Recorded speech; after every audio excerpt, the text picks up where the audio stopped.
এই যে নির্বাচন গতকাল হয়ে গেল, এখানে ব্যাপক মানুষের উৎসাহ এবং উদ্দীপনা সহ উপস্থিতিতে আমরা স্বাগত জানিয়েছি এবং বাংলাদেশ স্থিতিশীল হবে সেই প্রত্যাশা আমরা ব্যক্ত করছি।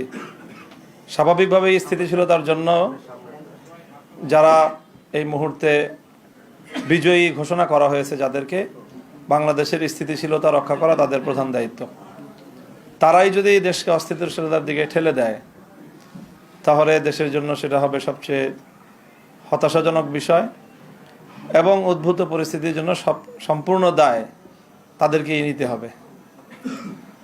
আমরা অত্যন্ত দ্ব্যর্থহীন ভাষায় বলতে চাই, জুলাই বিপ্লবের চেতনাকে যদি ধ্বংস করার চেষ্টা করা হয় তাহলে সেখানে আমরা আনকম্প্রোমাইজ থাকব। আমরা কোনো নমনীয়তা এবং কোনো ধরনের কম্প্রোমাইজ জুলাই বিপ্লবের চেতনার ক্ষেত্রে আমরা করতে পারবো না। কাজেই সকল মহলকে আমরা সেই বিষয়ে আমরা স্পষ্ট বার্তা দিতে চাচ্ছি। তারপরে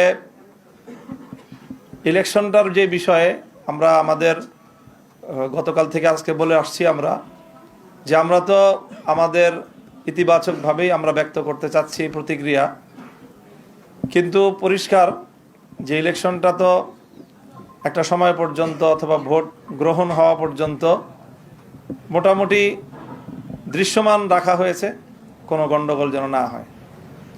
কিন্তু ভোট গণনা শুরু হওয়ার পর থেকেই আমাদের কাছে একেবারেই দিবালোকের ন্যায় স্পষ্ট যে ভোট গ্রহণটা যেভাবে হয়েছে ভোট গণনাটা তার সম্পূর্ণ উল্টোভাবে হয়েছে এবং সেখানেই আগামীর বাংলাদেশের ভাগ্য এবং মানুষের জনরায়ের প্রতি চরমভাবে অশ্রদ্ধা প্রদর্শন করা হয়েছে, অসম্মান করা হয়েছে।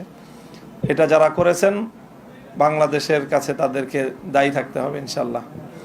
এবং ইতিহাস বারবার ফিরে আসে, বাংলাদেশের মানুষ তাদের এই ব্যালটের অধিকার অবশ্যই তারা উদ্ধার করে ছাড়বে ইনশাল্লাহ, সেই প্রত্যয় আমরা ব্যক্ত করছি।